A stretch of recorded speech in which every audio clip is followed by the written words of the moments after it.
for a second. Yeah? We have a special visitor. Butch, remember me telling you about when your dad died in a POW camp? This is Captain Kuntz. He was in that POW camp with Daddy. Hey, little man. Gee, I sure heard a lot about you.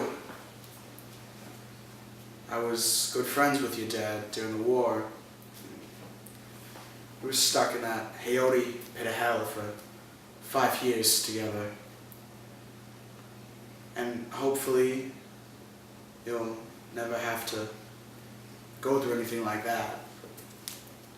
When two men are stuck in a situation like that, for as long as we were, and you learn to take on certain responsibilities from each other. And I know that if things had turned out differently, and if I was the one to not make it, then your daddy, Major Coolidge, would be right now with my family, talking to my son, Jim. But it didn't work out like that, so here I am, talking to you, Butch. I've got something for you.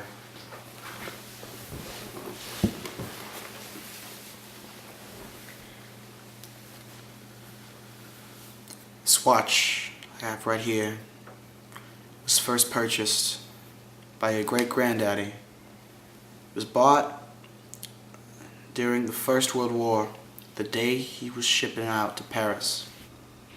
It was bought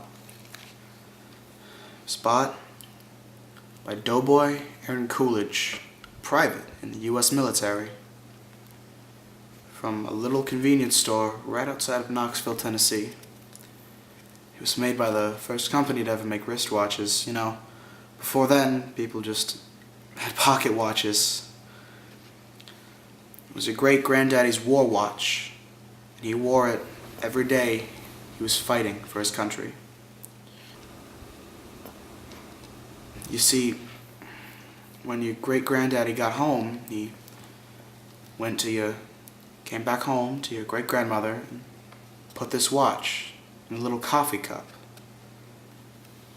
And there it stayed until the day your grandfather went off to serve his country.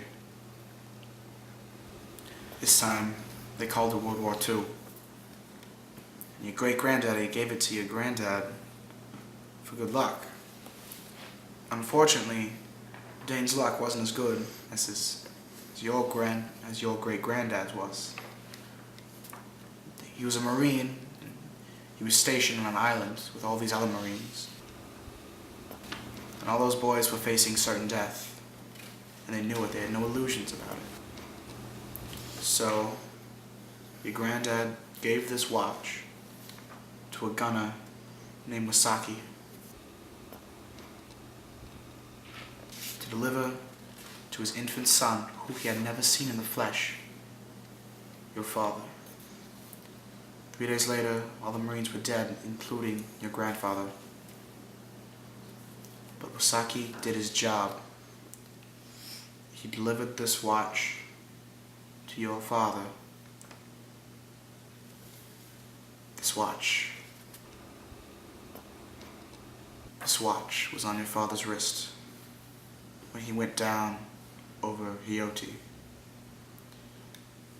When he was taken into the Vietnamese internment camp, he knew if the gooks got their hands on this watch, it'd be confiscated. And the way your daddy looked at it, this watch was your birthright.